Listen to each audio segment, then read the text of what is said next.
So let's begin today's session with the invocation prayer. Nama Om Vishnu Padaya Krishna Prishtaya Bhutale Srimate Bhakti Vedanta Swaminiti Namine Namaste Saraswati Deve Gauravani Pracharine Nirvisesha Sunyavadi Paschathyante Satarine Jai Sri Krishna Chaitanya Prabhu Nityananda Shri Advaita Gadadhar Shivasadi Gaurabhakta Vrinda Hare Krishna Krishna Krishna Hare Hare Hare Rama Rama Rama Hare Hare Mukam Karoti Vachalam Pangunlangayate Girim Mitripadam Vande Shri Gurum Dinatarinam Parama Anandamadhavam Shri Chaitanya Ishwaram Om Tatsa.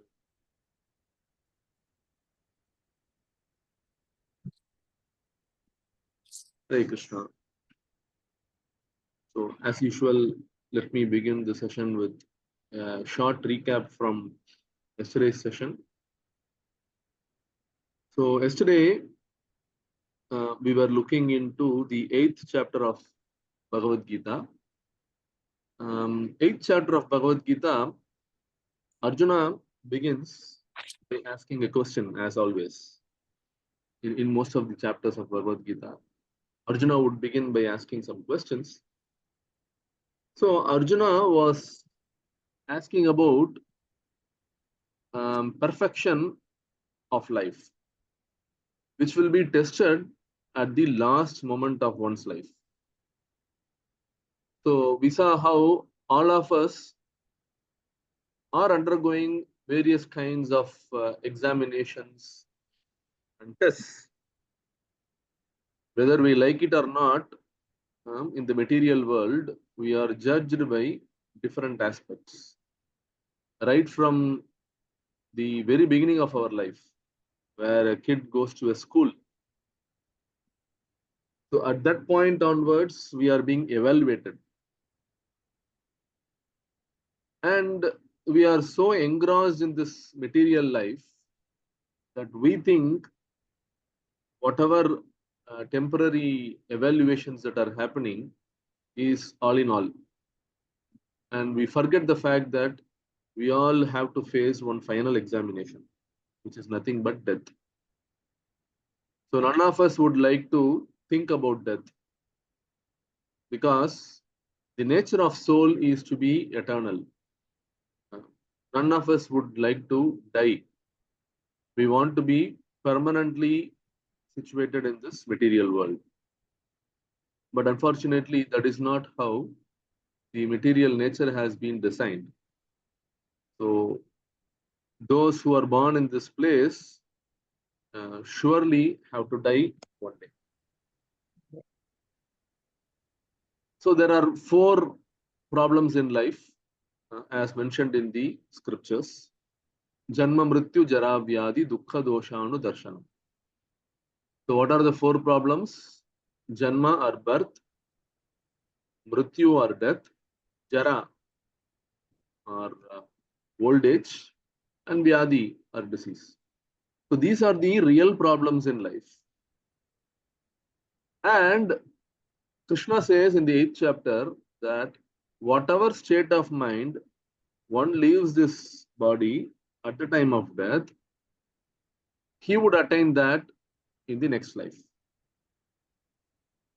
So yam yam vapi smaran bhavam tajatyante kalevaram tantam evaiti kaunteya sada tadbhava bhavitaha. So whatever state of mind one remembers at the time of life, at the time of death, that he attains. Well, Krishna also says that if somebody can remember Krishna at the last moment, then he will definitely attain Krishna's abode, which is called Vaikuntha or Goloka Vrindavana. So in that there is no doubt at all. Can certainly attain the Lord's abode. Why one has to go to the Lord's abode? Why not stay here in this material world? Because this place is a place of misery. In 8th chapter again, Krishna says, Mam upetya tu kaunteya dukkhalayam ashashvatam. So this place is a place of misery. dukkhalayam. And all the more, it is not permanent. So even if one may think that let me adjust and live here permanently, that is not possible, because ashashvatam, which means that this place is non-permanent. All of us would like to lead a life in a permanent house which belongs to us. We don't want to be living in a as a tenant, right? So we have that propensity. So whether it is a 1 BHK apartment or a big bungalow, whatever may be the scale, according to one's convenience and affordability, we would always love to live in our own house permanently. Even in all the application forums also we can find permanent address. So there is nothing permanent in this material world. Krishna himself is saying. So, but Krishna says further in that sloka that if somebody can attain his abode, then he need not come back again to this place, material world. So this is something which we need to seriously think about, because we all are so engrossed in this temporary life, surrounded by relatives who are also temporary. We think that this material life is everything. As we saw from the scriptures, that this material life is compared to a journey that we undergo in a vehicle. So typically we all travel via train, right? So in train we meet so many passengers, co-passengers, and the journey as such happens only for a few hours, right? And beyond the journey, we don't interact with our co-passengers at all for the rest of the life, right? Are we getting so attached to our co-passengers just because we traveled with them for a few hours? No, right? So we forget and move along. But unfortunately, we fail to understand that this material life, this present material life that we are living, it is compared to a train journey. So we have passed through millions and billions of lifetimes in different kinds of species. The scriptures talk about typically 84 lakh species.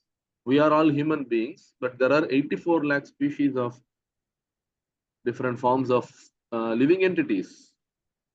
And it is hard for us to imagine that we all have undergone all these different kinds of living species. And finally, we have got this human form of body. So we need to make use of this human form of body in a Krishna conscious way. Always remember Krishna during our lifetime, so that at the end of life, we will be able to think of Krishna and leave our body. It is not so easy to remember Krishna at the time of death. One can imagine, we have seen our own relatives dying. At the time of death, our thought process would be that we would think only about all our past attachments and our belongings, right? Many thoughts could come in, but to fix our mind and only think about Krishna requires certain practices. Because unless we practice Krishna consciousness throughout our life, unless we chant his holy name of Hare Krishna, Krishna Krishna, Hare Hare, Hare Ram, Ram Ram, unless we practice chanting the holy name of the Lord throughout our life, it's very, very difficult to remember Krishna at the time of death. So that is where the emphasis goes in the chapter 8 of Bhagavad Gita. So I request you all to please start chanting in case you have not, and try to chant fixed number of rounds. One round is equal to 108 times of Hare Krishna Mahamantra. So you can chant for 1 round or 2 rounds, 4, 8, or 16. We can go up to 16 rounds. 16 rounds of Hare Krishna Maha Mantra may take up to 1.5 hours to 2 hours. So if you can think of Krishna for 1.5 hours to 2 hours in a day, then there is every chance that when you are leaving your body, you may think of Krishna. The probability is 2 hours of a day within 24 hours. Maybe for the rest of the 22 hours, you may be thinking about something else, but at least for 2 hours, if you can think about Krishna, either by chanting or reading about him, remembering him, or discussing about Krishna to others, right? I was mentioning how this class itself is reminding us of Krishna. I am speaking here about Krishna, you are all hearing about him. So this 1.5 hours time that we spend on weekends, Saturdays and Sundays, is completely Krishna conscious. So Krishna, in his record books, which he maintains for all of us, he makes a note that these devotees, they were thinking about him for 1.5 hours on Saturdays and Sundays, right? So this practice we need to inculcate.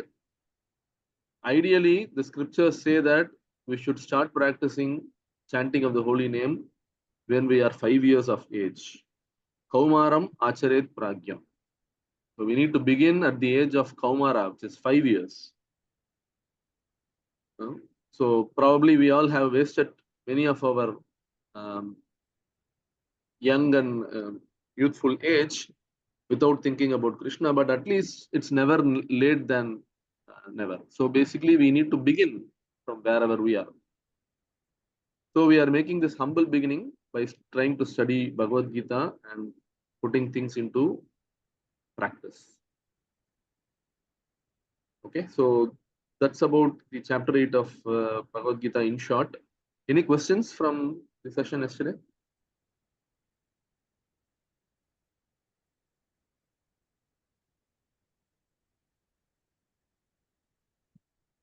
Okay, so if not, then I would like to begin the session for today.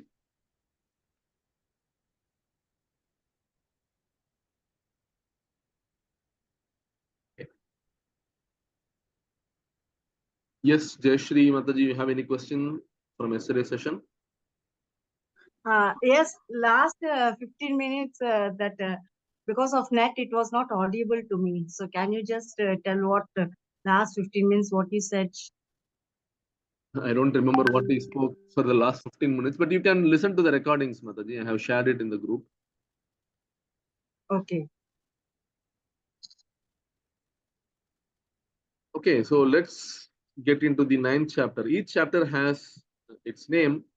This chapter is called Most Confidential Knowledge. Guhyatamam. The Sanskrit word for most confidential knowledge is Guhyatamam.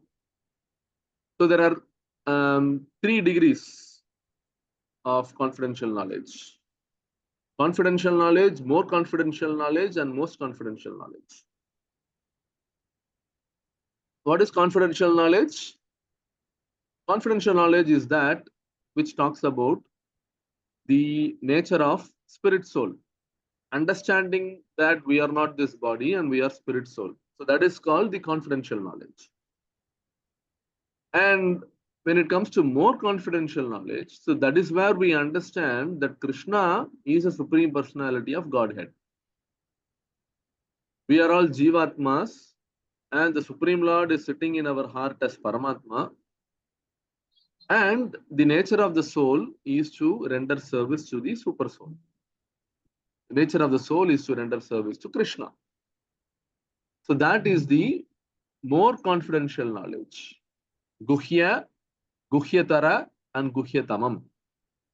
So Guhya is confidential knowledge, which is nothing but we are the spirit soul, we are not this temporary body. Guhyatara is that Krishna is the supreme and we need to render service to him.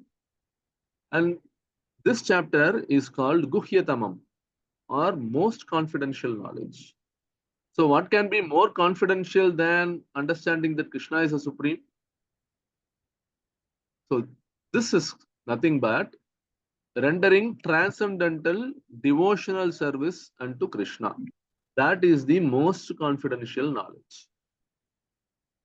So we all have heard about this term called bhakti, right from our childhood, isn't it? So what were our understanding about the term bhakti before coming to Krishna consciousness? What was your understanding?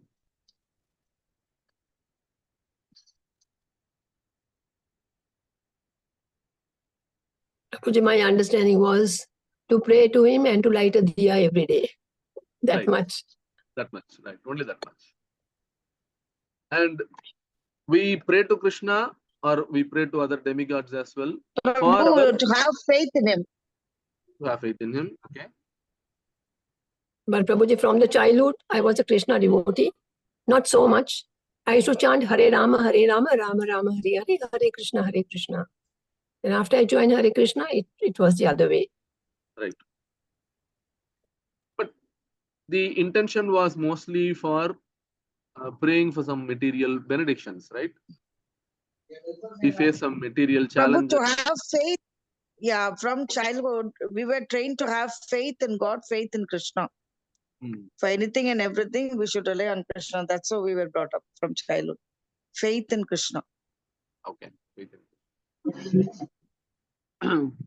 Yeah. So that faith in Krishna was also with an expectation that Krishna would protect us or protect me. That expectation would be there, certainly. So, but unconsciously, yes, Prabhuji. Yeah. Unconsciously, yes. Yes. Without our knowledge, yes. Yeah. Yeah, But not to fear. See, Krishna is there to protect, so nothing to worry about. Nothing So to worry let's about. not take any strain and stress. God is there to protect us. That's Right. the thing. Right. Yeah. But with Bhagavad Gita, especially the chapter 9 of Bhagavad Gita, there is a great redefinition of this term bhakti. So, Prabhupada makes us understand this fact. Bhakti means it's not just about devotion. So, oftentimes we think that bhakti means devotion. It is not just devotion. Say, for example, Prabhupada gives an example that the boy and girl, they meet each other and they tell each other that they love. Right? How long do you think that boy and girl can keep telling that I love you, I love you? Will that work? Then the other party No. would ask, No, Prabhu. yeah. So enough of telling that you love me, but time for you to show that you are actually loving me. So we need to show that we love somebody by our action, which means we need to act in such a way that we are pleasing the other person. Isn't it? So that is why it is not enough that we say that I am devoted to Krishna, I love him. We have to show that by action. That is why this 9th chapter gives us the definition that bhakti means devotional service. We need to do seva to the Supreme Lord Krishna. Only service can attract Krishna. Nothing else can attract him. You may be a great Pandit born in a great Brahmanical family, understand Vedas completely, but that does not attract Krishna.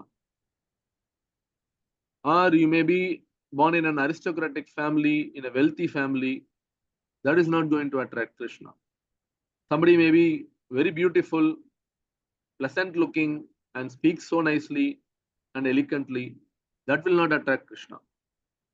Only devotional service or bhakti is the one which is going to attract him. So that knowledge is given in this chapter. When somebody can perform unalloyed devotional service. Unalloyed devotional service means I don't have any other intention. I don't have any expectation in return from Krishna. Okay, if I do chanting of Hare Krishna every day, then Krishna has to reciprocate in this way. He has to mitigate my problem. No, that is not bhakti. Bhakti means unalloyed devotion. So there are no expectations from Krishna, whether he reciprocates or he doesn't reciprocate. I continue to serve Krishna. So that is the most confidential knowledge. This is the prerequisite for somebody to attain the Supreme Lord Krishna's abode. Right? So this is a prelude to this chapter. Let's get into chapter a little bit. As always, I try to give the different sections of this chapter. The first section is about the knowledge. Krishna gives, Arjuna begins by asking a question. And Krishna says why this knowledge is being given to Arjuna. What are the qualifications of Arjuna? And then Krishna speaks about himself, how inconceivable he is. See, Bhagavan is not an ordinary person like you and me. These days, many people claim themselves to be Bhagavan, or others claim that person to be Bhagavan. Both of these are wrong. Whenever somebody is termed as Bhagavan, that has to be proven and approved in the scriptures. In the Vedic scriptures, there should be reference to a person being called as Bhagavan. All the different qualities of that person will be mentioned, where that person is born to whose son and born as whose son and son or daughter. So these information are actually provided in the scriptures. And to understand the Supreme Lord's activities is not so easy. It is inconceivable. And in the third section, Krishna talks about people who neglect bhakti, which is very unfortunate. Bahunam janmanam ante jnanavan mam prapadyate. So even to get that knowledge, it requires so many lifetimes.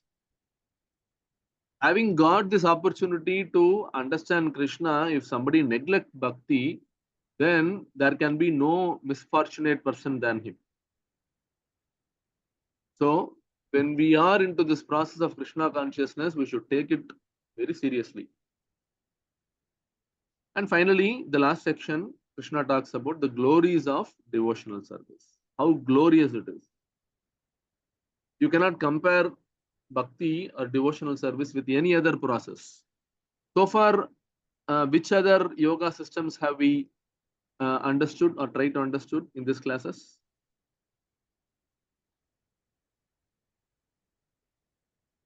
Between chapter 1 to 8? Jnana yoga, dhyana yoga, bhakti Karma yoga. Karma Bhakti yoga. Karma yoga, and to some extent Jnana yoga also, and Dhyana yoga. Right? In chapter 6, we saw about Dhyana yoga. So it is like a ladder. You need to climb up the ladder. You cannot stay in one position. The topmost of that ladder is Bhakti yoga. We need to understand very clearly. Right? Only Bhakti can attract Krishna. Today we'll be listening to a few pastimes of Krishna. With that, we can easily understand why Bhakti attracts him the most. Right? So let's get into the individual sections. So knowledge. What knowledge is Krishna talking about? He's going to talk about the qualification of the recipient. That is why it is called most confidential knowledge. Confidential means what? It is not revealed to everyone. Isn't it? You require certain qualification to become a recipient of that knowledge. What are those qualifications? Krishna will explain. And what is the nature of that knowledge? That also Krishna mentions in this section. Begins with the first sloka. where Supreme Lord speaks, "My dear Arjuna, because you are never envious of me, I shall impart to you this most confidential knowledge and realization, knowing which you shall be relieved of the miseries of material existence." The word Guhyatamam comes here, if you read the verse. Sri Bhagavan Vacha. Idam tu te guhyatamam pravakshyam anasuyave jnanam vijnana sahitam yajnatva mokshase shubhat. Right? So this knowledge is the most confidential knowledge. And why Krishna is revealing to Arjuna? What is the qualification of Arjuna here? You can get that from the translation. It's not His envious. dear friend. He is not envious. Yes, Have yeah, we he's been? a dear friend and he's not envious. Yeah. So this word envious, can we attach that to Krishna? Have we been envious at all on Krishna? No. No, right? Anybody No, feels Prabhu. otherwise? Anybody feels otherwise? No. We are not envious? Prabhu, yeah. No, Prabhuji. Okay. No, no. Are we in this material world or spiritual world? Material. Material world. The Shastra says all the living entities who are in this material world were or have been envious of Krishna. Why? Because what is the qualification of someone to be in spiritual world?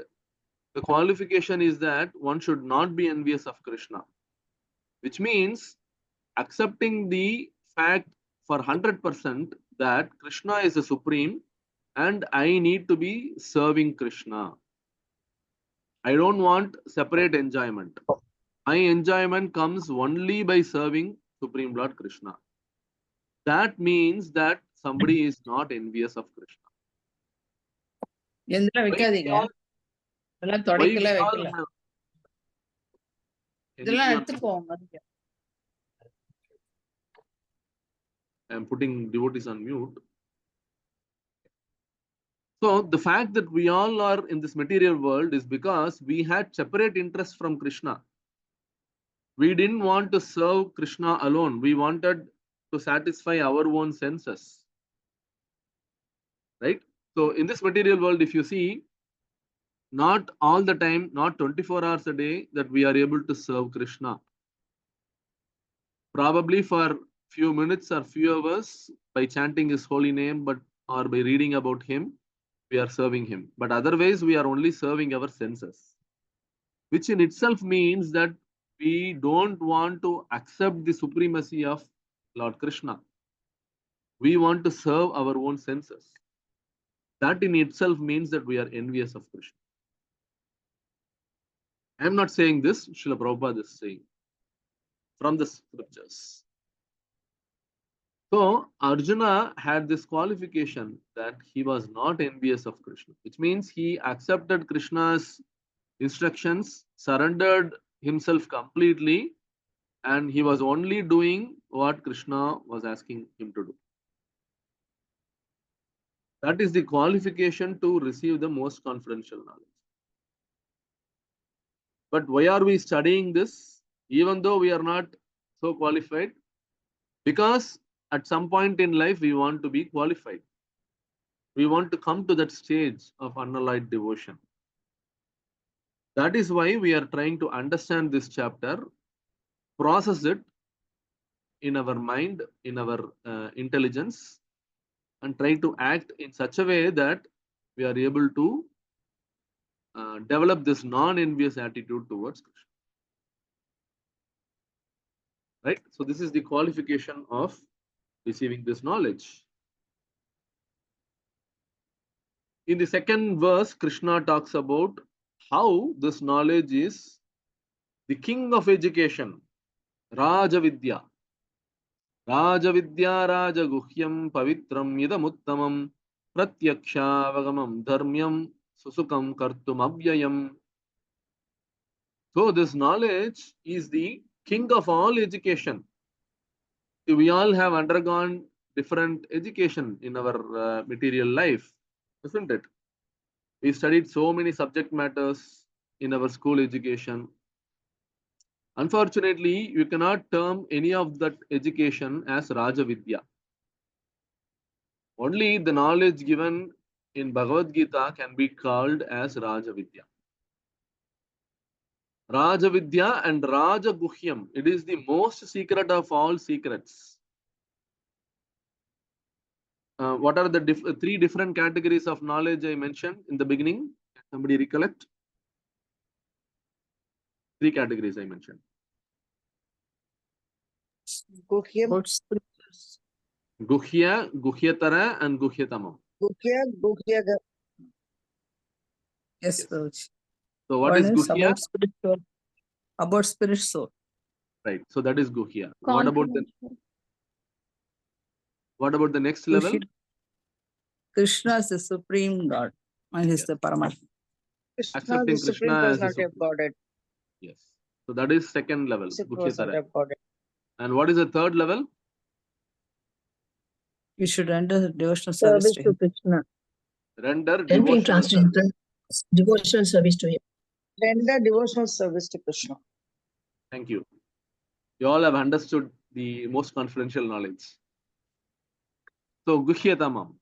Krishna mentions this in this verse. Pratyaksha avagamam dharmyam. Which means that this gives direct perception. We can understand Krishna directly by self-realization. Once we get this most confidential knowledge. And what is the nature of this knowledge? Susukam kartum avyayam.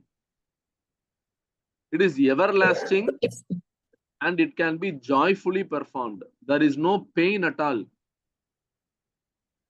We all heard about the process followed in the Ashtanga Yoga. Is it joyful or painful? The process itself. Painful. Very painful. Painful. Right? You know, Dhruva Maharaj, he went into the forest to perform Ashtanga Yoga. You know what all austerities he had to undergo? He did not. Yeah. So he was only eating on fruits in the first month. Then he was surviving only on leaves that are available in the Leaves. forest, isn't it? Then he was only surviving on water. Then he was surviving only on air. He was breathing, and with that breath, he was able to perform meditation. And finally, he stopped that breathing also. That is complete trance in Ashtanga Yoga. Very, very difficult for us to perform. So meditation is not an easy thing. But this Krishna consciousness or devotional service or bhakti is so easy that everyone can perform. What does it take to chant the holy name of the Lord? Chant Krishna's name. Anybody can do. It doesn't have any rules and regulations at all. Namna makari bahuda nija sarva shaktihi tatrarpita niyamitaha sravanena kalaha. Sparanena kalaha. So basically, for chanting the holy name, there are no rules and regulations. You can chant at any time of the day. You can chant in the morning, you can chant in the afternoon, at night. There are no rules also. You can even chant without brushing your teeth as well. Many of the mantras mentioned in the Vedas, there are a lot of rules and regulations, especially when somebody has to recite Gayatri mantra, it requires a lot of qualification. These days, Gayatri mantra is played in tape recorder and cassettes and CDs in loudspeaker, and women are also reciting Gayatri mantra, which is all very wrong. Right? So it requires a lot of qualification. Only Brahmanas have to recite Gayatri mantra. But for chanting the Maha mantra, it requires no rules and regulations. Anyone can chant. Right? And it is very joyous process. Prabhupada says, Krishna consciousness is so joyful, you just have to chant, eat Krishna prasadam, dance in front of Krishna, and that's it. It can be so joyfully performed. All that we have been doing in our day-to-day life, materialistic life, we are just dovetailing that towards Krishna. We are all eating 3 times a day, 4 times a day. Is there anyone in the call who doesn't eat at all? All of us eat. So before eating, you just offer to Krishna with love and devotion. Put tulasi on top of the offering and pray to Krishna. Chant the Hare Krishna Mahamantra 3 times. By that, you are offering to Krishna and you are taking Krishna Prasadam. You chant his holy name and you visit Krishna's temples. You visit any of the ISKCON temples, you can find wonderful bhajans or kirtans being played. You sing along, even though you may not have a very good voice, even though you may sing like an ass, but still you sing because that will please Krishna. Krishna is not looking at the tunes or ragas that you are singing. He is only looking at your bhava. Krishna's other name is Bhavagrahi Janardana. He only looks at the bhava, mood in which we are doing the service. So it's a very simple process. Krishna himself is saying, Susukam kartum avyayam. So that's in the first section. And the second section, Krishna talks about how inconceivable he is. Krishna could not be conceived even by Lord Brahma. Who is Lord Brahma?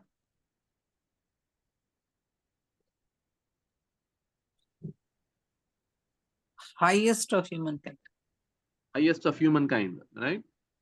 He is the topmost living entity. He was also created by the Supreme Lord himself. So that Brahma who created all of us, all the living entities in this material world, he also could not understand Krishna. When Krishna was here 5,000 years back in Vrindavana, Krishna was performing a lot of wonderful pastimes with his associates, Gopas and Gopis. So that time Brahma went and he had a doubt. He knows that Narayana is supreme, but is this little boy Krishna, is he the supreme? He looks to be like a small little child stealing butter in his own house and being fearful of his mother and father, Yashoda and Nanda Baba. Could this little boy be the Supreme Lord? So Brahma had this doubt. So he came down and he saw Krishna. He was hiding behind and he saw what Krishna was doing. You know what Krishna was doing? Krishna and his friends, they packed a lot of food from their house. And Krishna was feeding all his Gopa friends. And when Gopa friends were drinking sweet rice, Krishna with his little fingers, he put his finger inside one of his friend. He put his finger inside the mouth of one of his friend. He took out the sweet rice from his friend and he ate it like this. Brahma got a shock of his life. Come on, I am thinking that this boy is a supreme. Will the Supreme Lord be doing such a cheap thing? He is the creator of everything and he is the creation of, he is a responsible person for the entire cosmic manifestation. How could the Supreme Lord, for his own meal, depend on somebody else and that too steal the food from his mouth? This is unimaginable. So Brahma got bewildered and he wanted to test Krishna. So he stole away all the cows and calves and friends of Krishna. He kept them in his own place, Satyaloka. And Krishna understood Brahma's plan.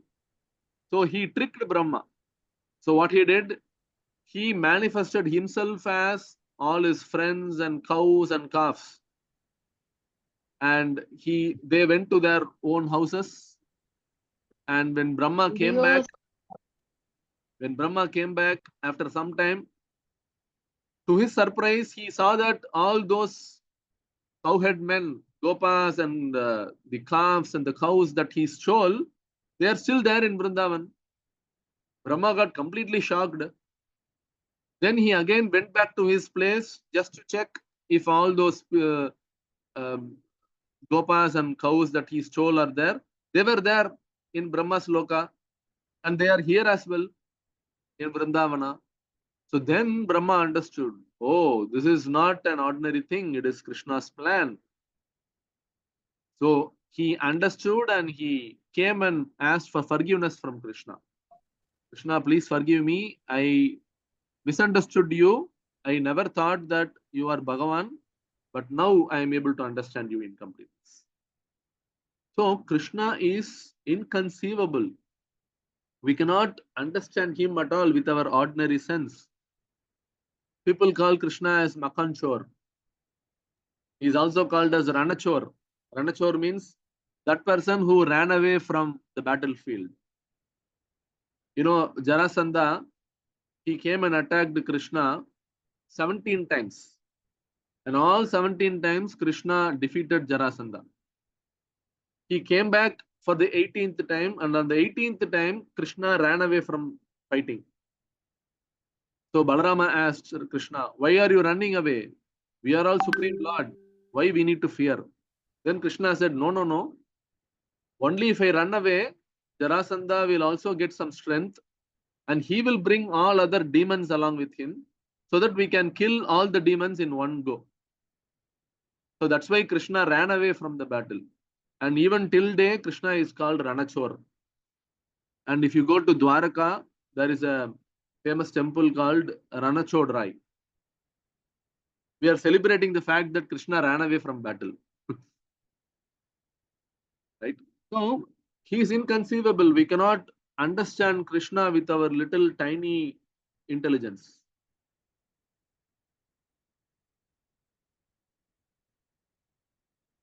We can conceive only material things, but things which are beyond our control, something which is only under the control of the Supreme Lord, we cannot understand. They are inconceivable for us. This is confirmed in the Isopanishad as well. Isopanishad, there is a wonderful verse. Tad yejati tan naijati tad dhure tad davantike tad antarasya sarvasya tadu sarvasyasya bahyatah. It means the Supreme Lord walks and he does not walk. He is far away, but he is very near as well. He is within everything, and yet he is outside of everything. Able to understand? Krishna, he can walk, but he doesn't walk also. We are finding in the temples, Krishna, especially the Jagannath temple, Jagannath doesn't seem to be having his legs, right? But he is having legs and he can walk. And he appears to be very far away. He is in Vaikuntha, he is in Goloka Vrindavana, but yet he is very nearby also. He is there within the reach of all of us, in our heart. He is within everything. He is even within a small atom also. Andantarastha paramanu chayantarastam govindamadi purusham tamaham bhajami. He is there even in a small anda atom.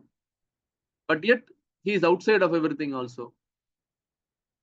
Right? So it is very, very difficult to conceive the Supreme Lord Krishna. He is inconceivable.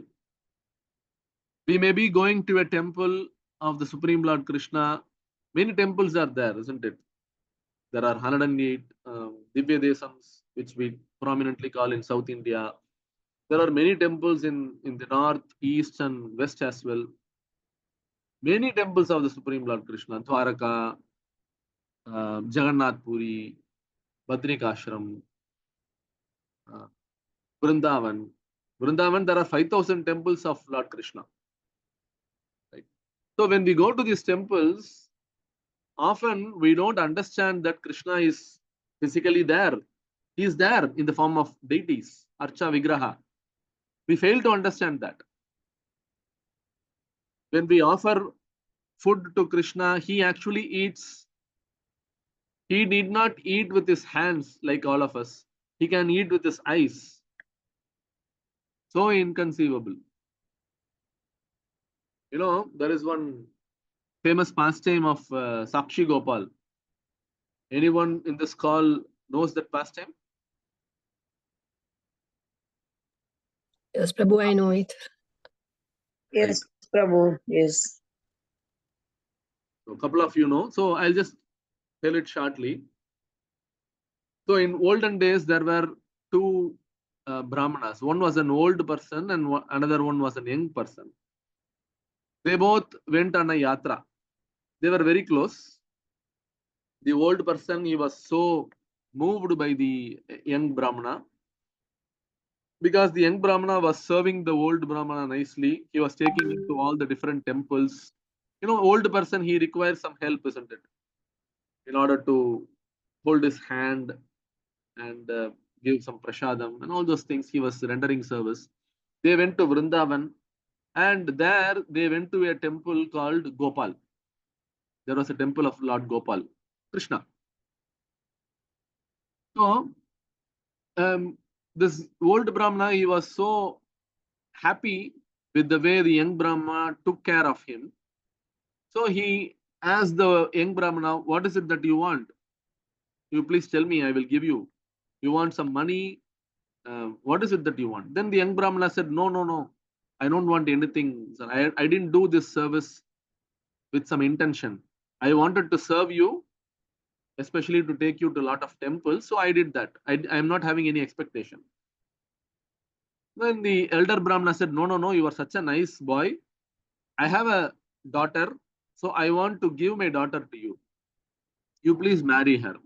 That is my gift to you. Then the young Brahmana said, no, sir, please don't give me that promise. I am not such a well-to-do person. I am a poor Brahmana. I cannot take care of your daughter nicely. So you don't give such promises. Then the elder Brahmana said, no, no, no. I have decided. I cannot find a much more suitable and devoted boy than you.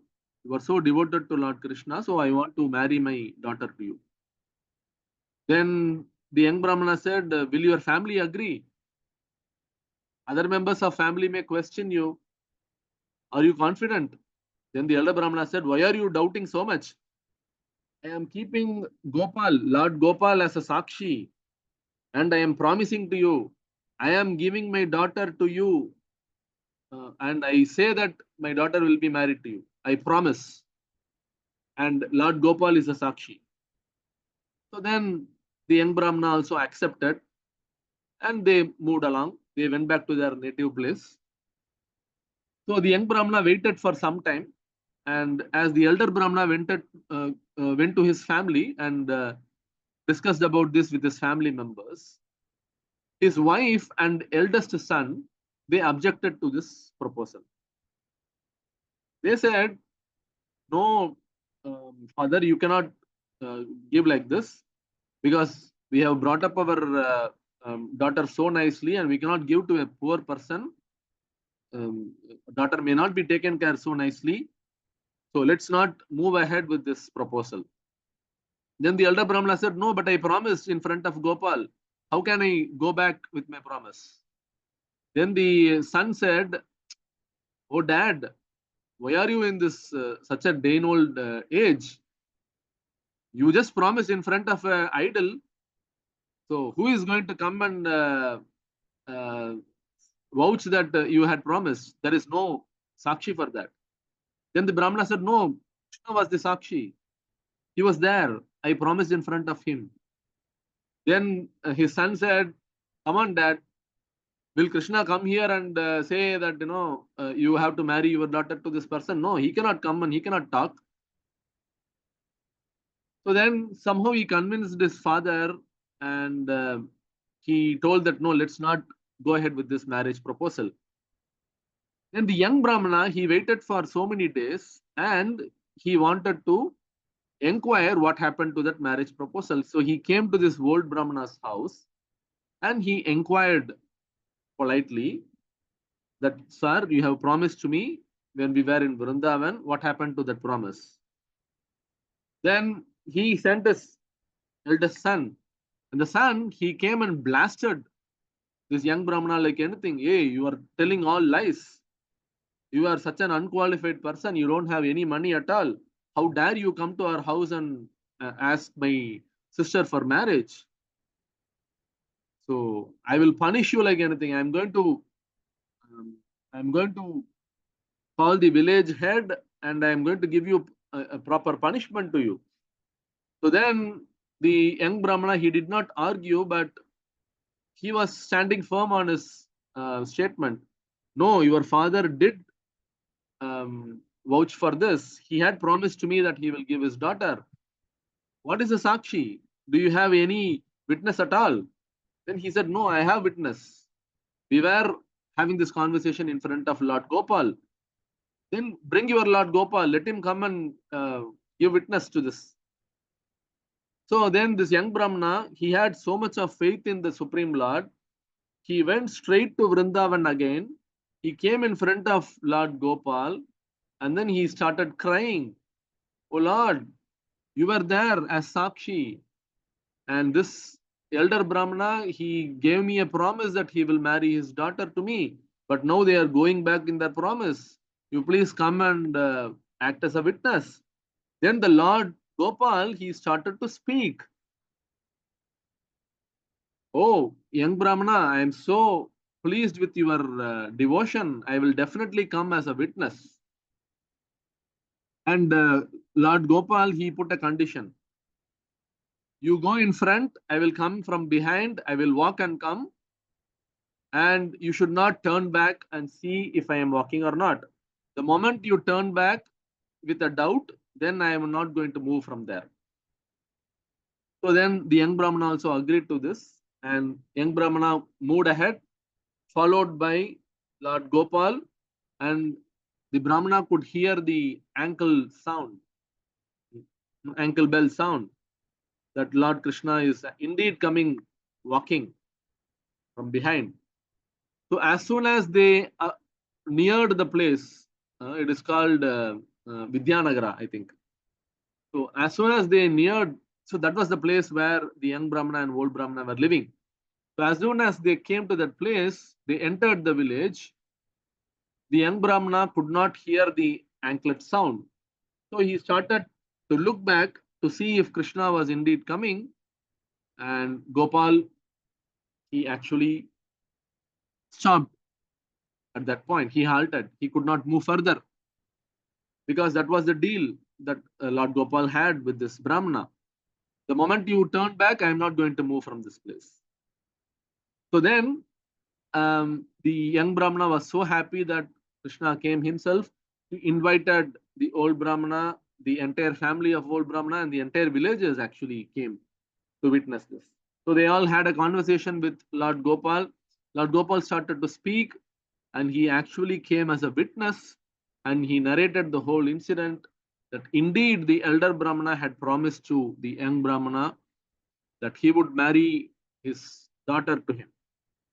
And as soon as the villagers heard this from the Supreme Lord himself, they were all so jubilant, and the entire marriage happened. And from then on, this Lord Gopal was being called as Sakshi Gopal.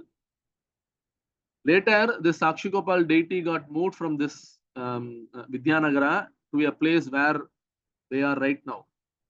It is actually near Jagannath Puri. If you are going from Bhubaneswar towards Jagannath Puri, you can visit this wonderful temple called Sakshi Gopal Temple. It is a must-visit temple. In fact, it is mentioned that when somebody visits Lord Jagannath's temple in Puri, Sakshi Gopal is actually the Sakshi. So if you are not visiting Sakshi Gopal temple, then it is understood that you have not visited Jagannath at all. So better be prepared that if you are going to Jagannath temple in Puri, visit Sakshi Gopal temple for sure. That is a prerequisite. Such a wonderful temple, beautiful form of Lord Krishna. You can go to the temple, you can stand very close to the Lord, probably 1 feet. It will be a mind-boggling experience, I can tell you. I have visited the temple many times.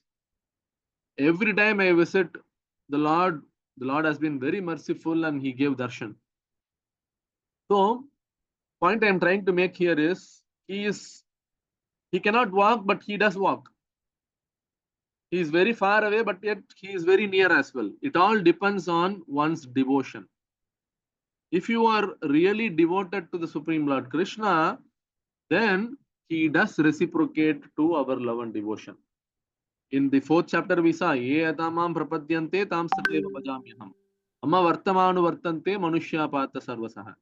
Ye etamam prapadyante. As you are approaching the Supreme Lord, accordingly, Krishna also reciprocates. If you approach Krishna with a material intention that I want to accomplish this, I want to enjoy this, I want to earn a lot of money, then Krishna also will reciprocate to that extent only. He will not reward us a place in his abode. If we approach Krishna sincerely, without any material intention, unalloyed devotion, with an attitude of service, then Krishna gives us, he rewards us with a permanent place in his abode called Vaikuntha. Right? So he is very, very inconceivable. You cannot conceive Krishna with your tiny brain. You can conceive Krishna only through the descending process. We saw in the 7th chapter. Krishna can be understood only through the acharyas, through the scriptures. From our material intelligence, we will not be able to understand this.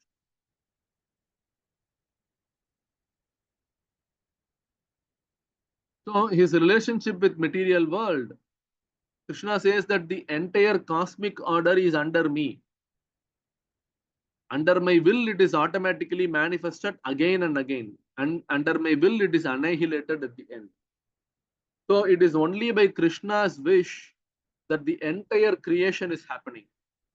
We are all in this material world, and one day we will probably die, right? So this entire creation is happening under the direction of Supreme Lord Krishna. That he himself is saying in this chapter.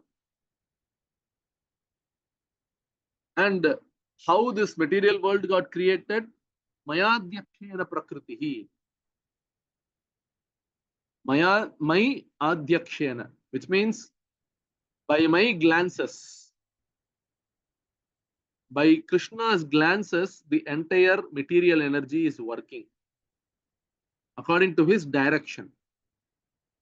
Right? Both the moving as well as non-moving beings are created. Both the living entities as well as material things are also created by Krishna's glance.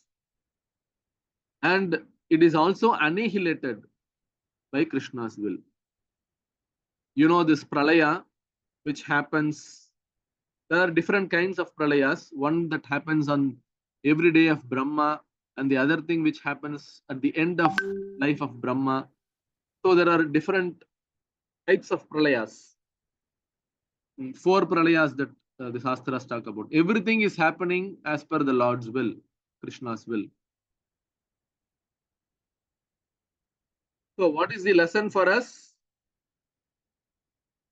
God means someone who possesses inconceivable qualities. Otherwise, he is also one among us. He may have a lot of limitations, but no, Krishna doesn't have any limitation at all. That is why he is called Bhagavan. You cannot call anybody else as Bhagavan. Bhagavan means that person who possesses 6 qualities in full. We saw those 6 qualities in the earlier chapter. And in the next section, Krishna talks about who are those persons that neglect bhakti. Having understood that bhakti is the only thing that pleases Krishna, why should someone neglect it? Avajananti mam muda. Such persons are called fools. Why? They cannot understand Krishna when he came down as a human form. When Krishna was present 5,000 years back in Vrindavana, he was acting like a normal child, isn't it? I was telling you about the pastime of Lord Brahma. Brahma also could not understand Krishna. So, only when somebody is a fool, he does not understand Krishna when he comes as a human form.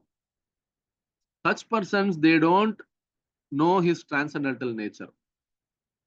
This confidential, most confidential knowledge will not be revealed to such mudas. And intelligent people are those who understand that Krishna is Bhagavan and they always chant his glories. Satatam kirtayanto mam yatantascha dridavvrataha namashyantascha mam bhaktya nitya yukta upasate. What do? They always chant Krishna's glories, which means they chant Krishna's names, they talk about Krishna's form, pastimes, and qualities. They do that with great determination. Dridhavrataha. Dridha means determination. How they do?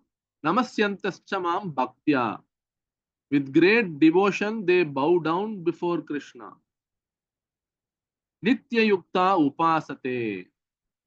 And on a daily basis, they worship the Supreme Lord with devotion.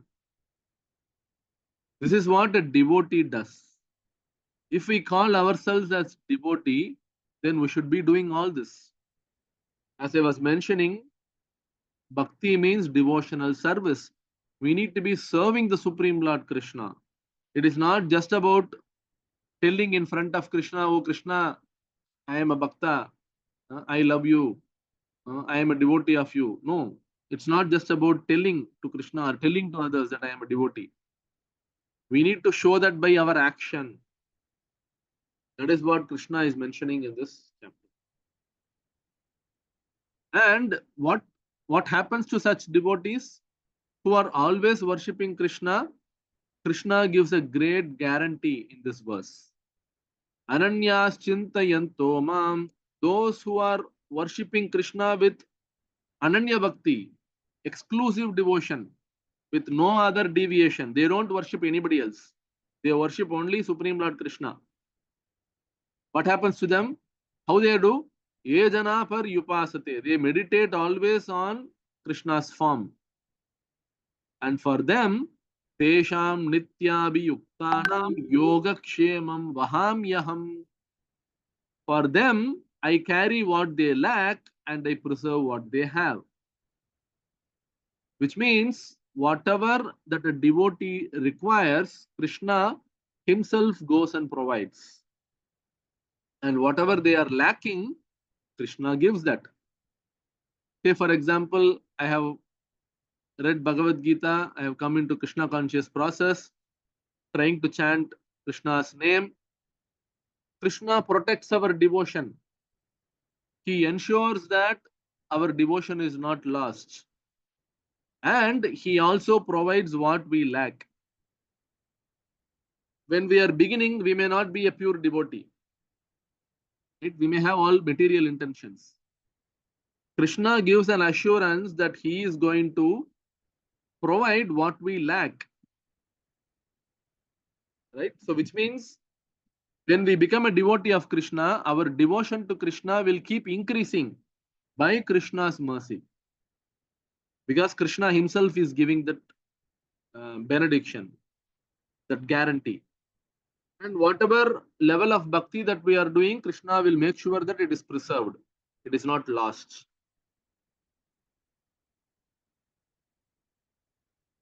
So he protects, he nurtures, and he provides. And sometimes he also takes away whatever causes blockage. Sometimes we may have unnecessary attachment to certain material things. Krishna, when we are trying to become devotee, at times he takes away whatever things which are unnecessary for devotion. So that also happens in bhakti. Okay. Let's quickly try to finish this chapter. I know that we are running late, but okay. So there are some who worship demigods. Those people, they in the next life they go to the demigods planet. There are others who worship ancestors also, forefathers. They worship ancestors like God. What they end up with, they go to the ancestors' place. There is something called Pitruloka. They end up there. And those who are worshipping ghosts, some people, they also worship ghosts and evil spirits. They are born in such beings. And those who worship Krishna, they always live with Krishna. They don't have to go to any of these places. They don't have to go to demigod's place, nor to Pitruloka, nor be born as a ghost. They can always remain with Krishna's abode. So that is the result achieved by those who are accepting Krishna. And the next section, Krishna talks about the glories of devotional service. So Krishna is impartial. He is not partial to anyone. How can we say that? Is there any instance that says that Krishna is impartial? From Krishna's pastimes in Vrindavan, how can we understand that Krishna is impartial?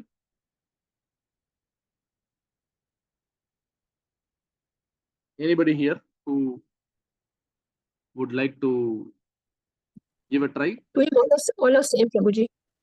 Sorry? To him, all are same. All living beings are same. Right. So what is the proof? Govardhana Leela, Prabhuji. Govardhan Leela? What Leela did you mention? Sorry. Govardhana Leela, Prabhuji. Okay, so why do you say that? Because he kept all the Brajavasis under his one roof.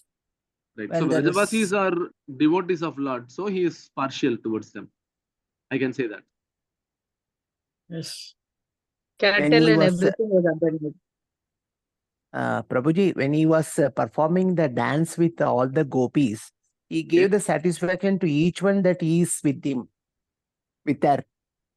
So, Right. So that even is why he there, is impartial. right. So the gopis, they are all devotees of Lord, but Krishna is saying that he is impartial to anyone, which means even those who don't like Krishna, to them also Krishna is equal. There is one specific pastime. During Pandavas and the Kauravas during the fight, Kurukshetra, Mhm. I think he told that everybody is equal to me, in spite of whether they are. I am one with whether when they are killing Duryodhana and all also, I am in them. So it's giving me pain. So I think he's impartial. He gave mukti to everyone, whoever died before Krishna. Whenever they died before Krishna, they attained his abode, though Excellent. they were good or evil. Yes. That is why they say he's impartial to Krishna. He's There was this, impartial to there was this demoness by name Putana who was sent by Kamsa to kill Krishna. What did she do? She came and gave milk to Krishna mixed with poison. Wanted to kill Krishna. So Krishna drank her milk. He also drank the blood and killed Putana. But what happened after this? What was the destination that Putana attained? She went to the spiritual world because he treated her as a mother because she fed him milk. Yeah. Though her intention was completely wrong, she wanted to kill Krishna, Yes. but Krishna only saw the activity that she was doing. She thought that she did some devotional service to me by feeding milk. So Krishna rewarded Putana with liberation, not only liberation, he gave her the position of a nurse in Vrindavan, Goloka Vrindavan. That goes to show how Krishna is completely impartial. But he is saying, whoever renders service unto me in devotion is a friend. He is in me, and I am also a friend to him. So, how many of us want to become a friend of Lord Krishna here? You can raise your hand virtually on Zoom.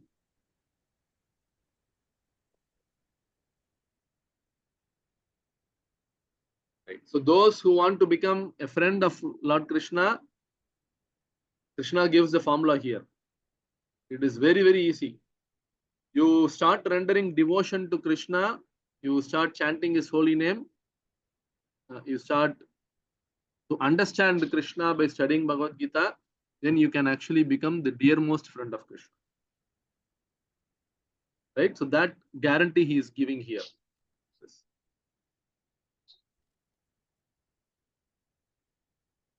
So the glories of devotional service, we also understand the simplicity of worshipping Krishna and how somebody can get freedom from all miseries when we are performing devotional service, and we will get eternal happiness even in this life, and when we are eventually getting liberated and going back to Krishna's abode. So there will be eternal happiness. Simplicity of worshipping Krishna. Rendering devotional service to Krishna is not at all difficult. See how simpler Krishna has given the formula. If one offers with me with love and devotion a leaf, a flower, a fruit, or water, I will accept it. How magnanimous can the Supreme Lord be? You just, with a love and devotion, offer a simple leaf. You offer tulasi to Krishna. He will become most happy. You just offer a flower, a fragrant flower, or you give probably a couple of bananas. Or if you don't have any of these, you just take a cup and fill it with water, put tulasi on it, and keep it in front of Lord Krishna. He will accept, provided we do it with love and devotion. So worshipping the Supreme Lord is very, very easy. Anybody can do. And by doing that, we get freedom from all miseries. When we are doing devotional service, unknowingly or knowingly, we may be engaged in some sinful activities. But Krishna is saying, even though a person may be abominable, but still he is considered as saintly because he is situated in rendering devotional service to Krishna. So when we all start to become a devotee of Krishna, start rendering devotional service to Krishna, even though we may have a lot of misqualifications, but still Krishna will not consider all that. He will neglect all those impediments or lack of qualifications. He only considers our devotional service. So we may have committed a lot of sinful activities. We may have killed animals and eaten, or we may have performed so many other sinful activities. It doesn't matter. As long as we can surrender at this moment, trying to render devotional service to Krishna, Krishna rejects all other disqualifications. That guarantee Krishna is giving. So he destroys all the sinful reactions. He destroys all the sinful inclinations also. Though I may not be performing sinful activity, but I may have inclination. I may have that desire. But when we are rendering devotional service to Krishna, he removes even those sinful desires as well from us. And he gives complete protection even when we may accidentally commit some sin. So that guarantee Krishna is giving in this chapter. So Krishna says, such a person who has actually become a devotee of Krishna, Krishna says that such a devotee will never perish. Kaunteya pratijanihi name bhakta pranashyati. Oh Kaunteya, oh Arjuna, declare it boldly that my devotee will never perish. So you become a devotee of Krishna, you become a friend of Krishna, even though you may have a lot of disqualifications or you may have a lot of shortcomings, but still Krishna gives that assurance that you will never perish. You will always remain as the devotee of Lord Krishna. So Ramya Mataji, I will just finish this class and I will take your question. Life lesson for us, Krishna protects us from accidental sins. But we need to be careful that we don't deliberately commit sinful activities, because that will become an offense to Krishna. So we need to be careful when we come to devotional service. We should make an attempt to come over our sinful propensities and sinful activities. But as long as we are not wantedly committing sinful activity, Krishna. So you start practicing Krishna consciousness, practicing chanting of the holy name. Slowly, all our sinful activities and sinful propensities will go away by Krishna's mercy. And we will come to an eternal life of happiness. We'll be freed from bondage of work, both of auspicious and inauspicious results. With our mind fixed in Krishna, with the principle of renunciation, you will be liberated and you will come to me. So you perform bhakti yoga, render devotional service to Krishna. With all sincerity, you can definitely reach Krishna at the end of this.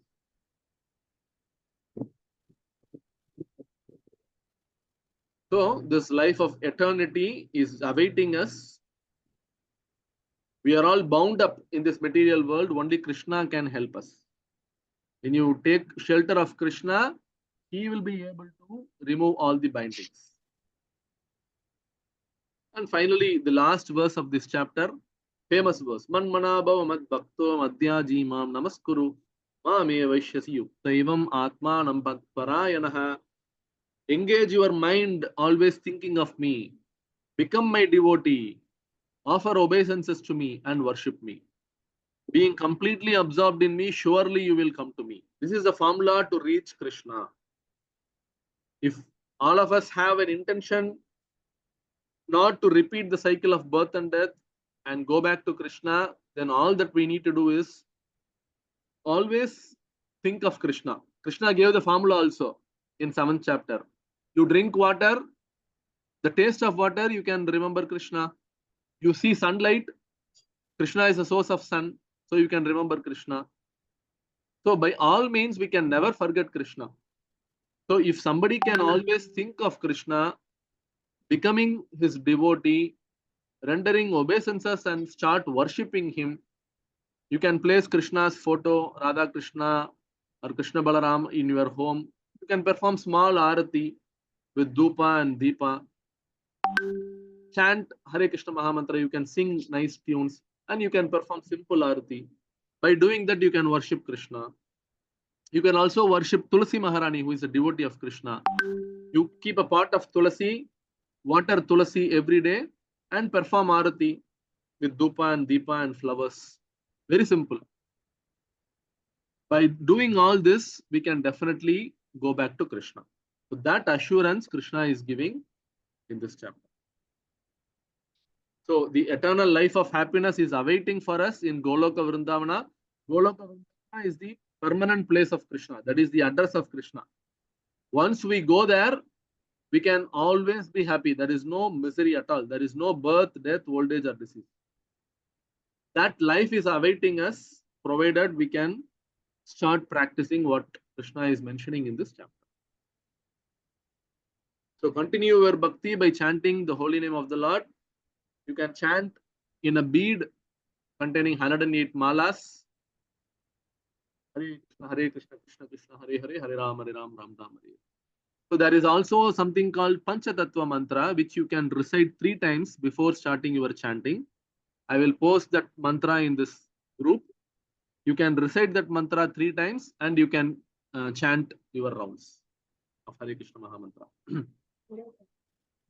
Why we are chanting Panchatattva mantra? Because we may be committing some offenses while chanting Hare Krishna Mahamantra. We may be thinking about something else while we are chanting.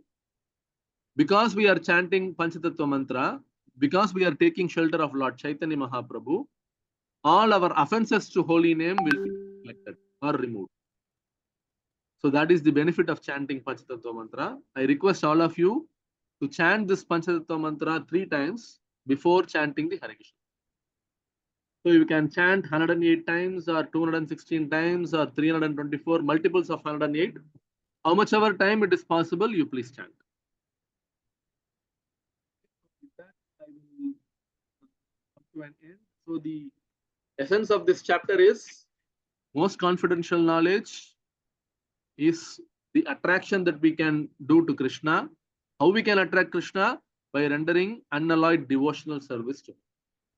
That devotional service can be performed so easily, simply by chanting his holy name. Right? So those are the aspects of this chapter. Any questions that you have? You can unmute and ask. Okay, I'm seeing Ramya Mataji's. Do you have any question, Ramya Mataji?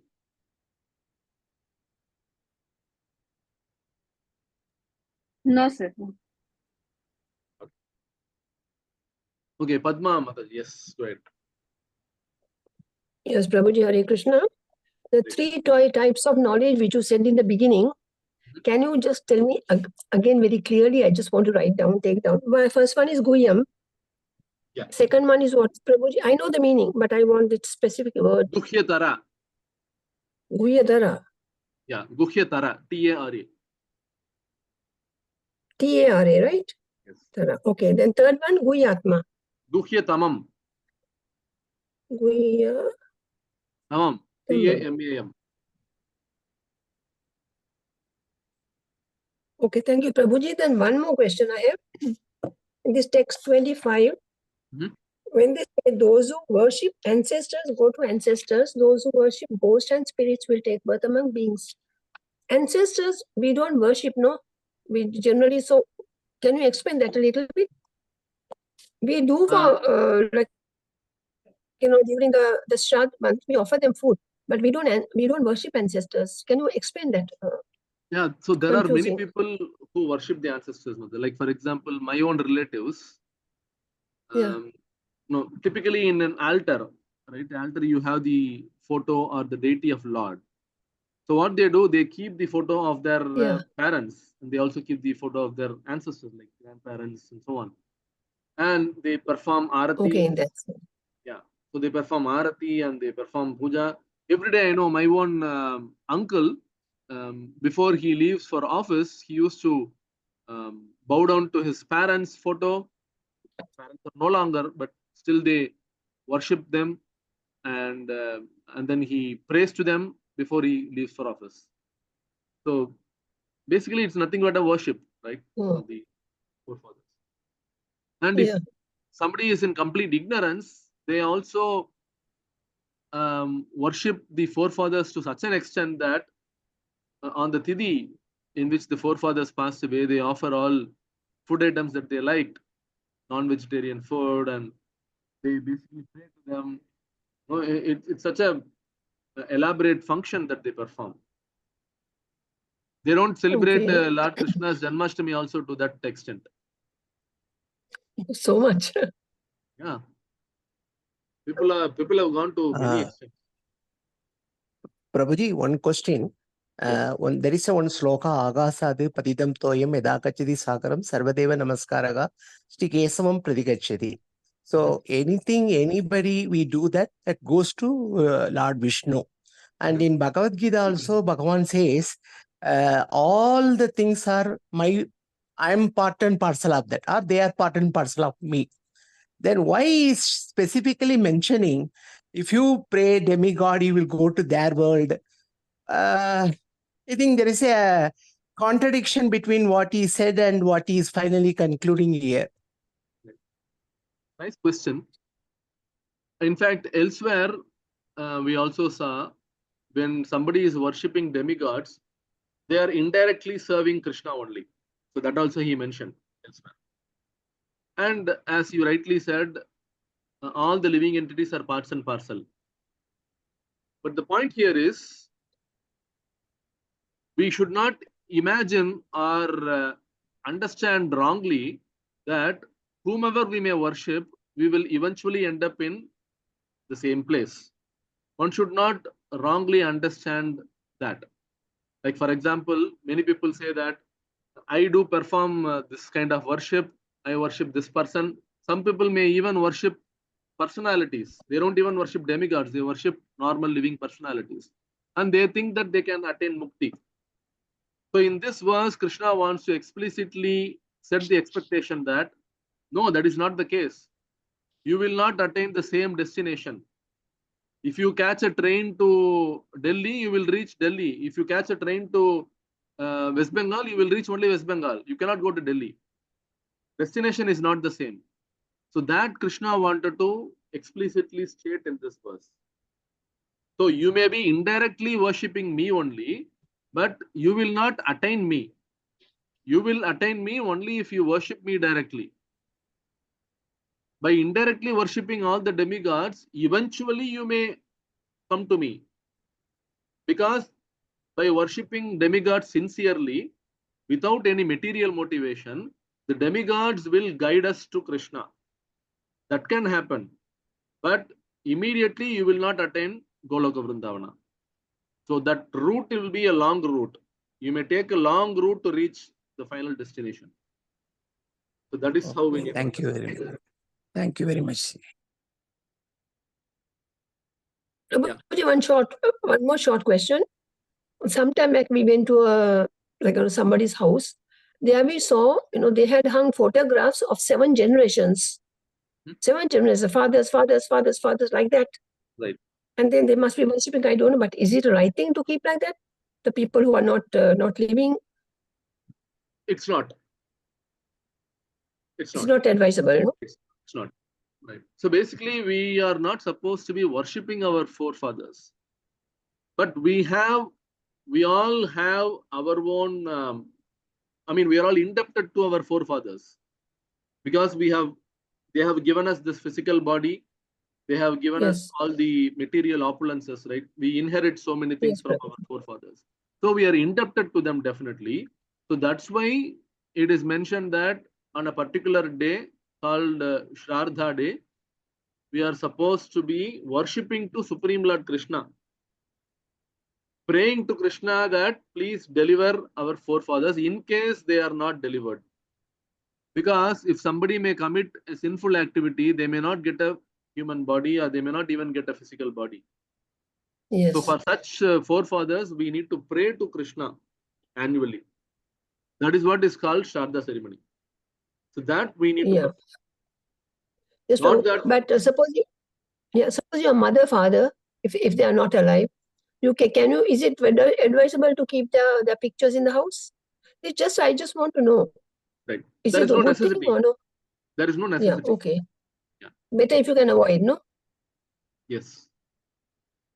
Okay, any form of worship other than what is mentioned in Bhagavad Gita, we need to avoid.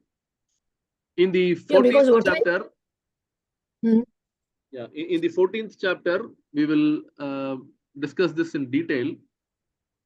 Different kinds of worship which are performed in 3 different modes: Sattva Guna, Rajoguna, and Tamoguna. There we will clearly understand why Krishna is not recommending.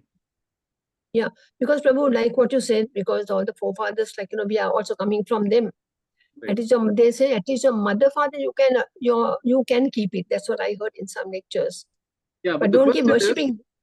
But the question is, we understand from chapter 2 of Bhagavad Gita, we are not this soul, we are not this body, we are the spirit soul. Yes. And what is the real compassion or reciprocation that we can do to our near and dear ones? When we can actually deliver our near and dear ones from the repeated cycle of birth and death, isn't it? Yes. So if somebody is really attached to one's father or mother, there is no need for us to show that by simply displaying their photo. Rather, if you can perform devotional service, daily chant 1 round extra for your mother and father.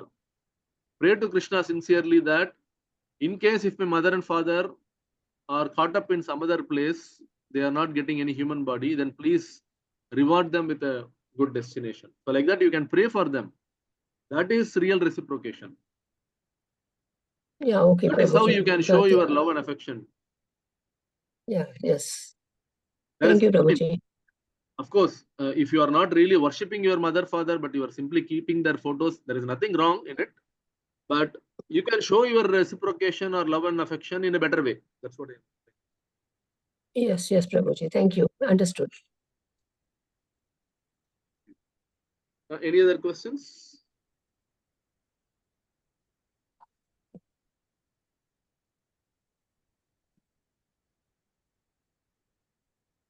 Okay, so let me end the session here. I will share the recordings and the slide as well, and I will also send down the Panchatattva mantra, which you can all recite before chanting the Hare Krishna mantra. Thank you so much. Have a nice Krishna conscious week ahead. Remember Krishna most of the time by chanting his holy name. Let's meet again next Saturday with the 10th chapter of Bhagavad Gita. Thank you so much. Hare Krishna. Hare Krishna. Hare Prabhuji. Krishna. Hare Krishna. Thank you. Hare Krishna. Hare Krishna. Hare Krishna.